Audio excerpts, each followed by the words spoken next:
Assalamualaikum warahmatullahi wabarakatuh. Perkenalkan, nama saya Putri Amelia Oktaviani dari kelas 03 SAKP 010 dengan NIM 2011012000647. Di sini saya akan mempresentasikan tugas perekonomian Indonesia saya yang berjudul Pertumbuhan Ekonomi dan Perubahan Struktur Ekonomi. Konsep pertumbuhan ekonomi.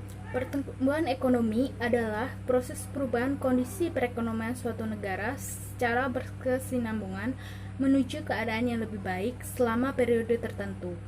Pertumbuhan ekonomi dapat diartikan juga sebagai proses kenaikan kapasitas produksi suatu perekonomian yang diwujudkan dalam bentuk kenaikan pendapatan nasional. Teori pertumbuhan ekonomi. Terdapat beberapa teori yang mengungkapkan tentang konsep pertumbuhan ekonomi secara umum. Teori tersebut sebagai berikut. Teori pertumbuhan ekonomi historis. A. Menurut Werner Schubert tahun 1863 sampai 1947. Menurutnya, pertumbuhan ekonomi suatu bangsa dapat dibagi menjadi 3 tingkatan. Yang pertama, masa perekonomian tertutup.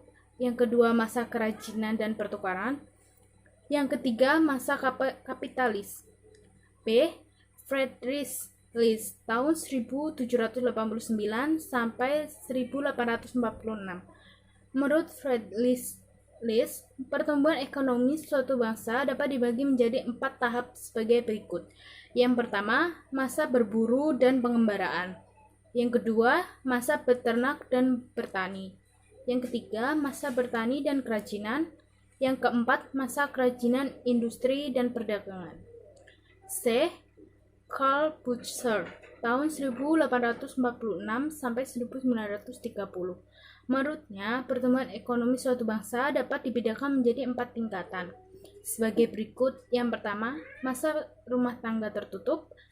2. Rumah tangga kota. 3. Rumah tangga bangsa. Yang keempat, rumah tangga dunia. Teori klasik dan neoklasik. A. Teori klasik Adam Smith.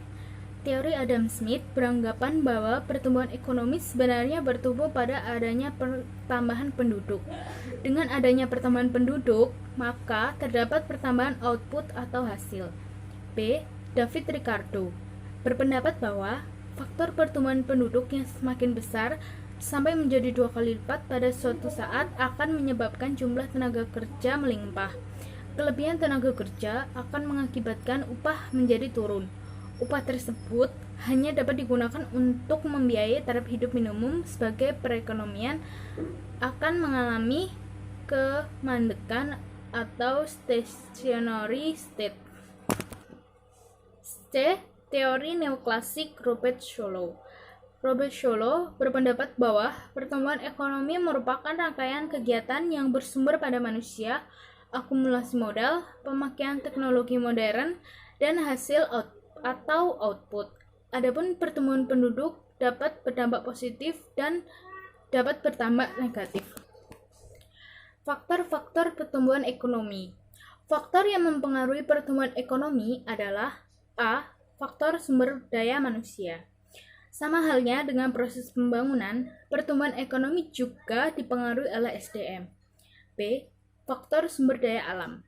Sumber daya alam saja tidak menjamin keberhasilan proses pembangunan ekonomi apabila tidak didukung oleh kemampuan sumber daya manusianya dalam mengelola sumber daya alam yang tersedia.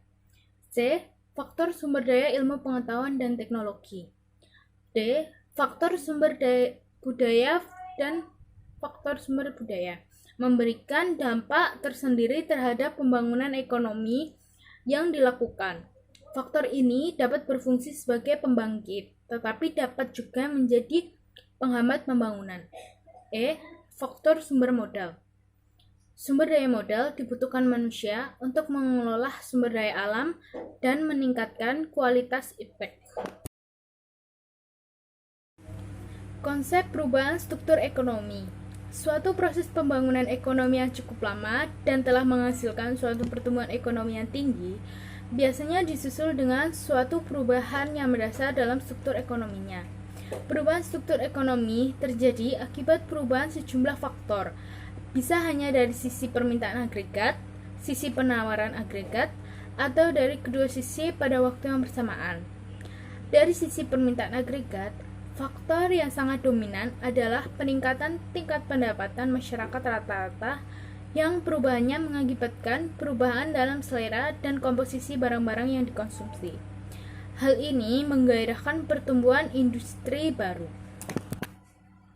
Faktor yang mempengaruhi terjadinya perubahan struktur ekonomi antara lain, yang pertama, produktivitas tenaga kerja per sektor secara keseluruhan. Kedua, adanya modernisasi dalam proses peningkatan nilai tambah dari bahan baku, barang setengah jadi, dan barang jadi.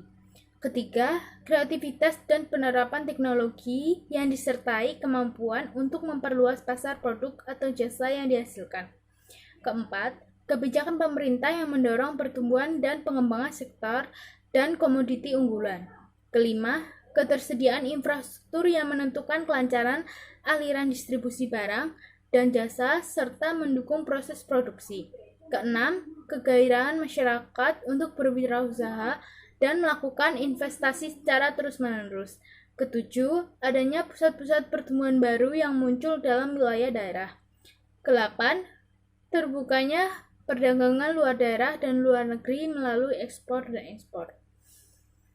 Sekian presentasi dari saya. Jika ada salah kata, mohon maaf. Terima kasih.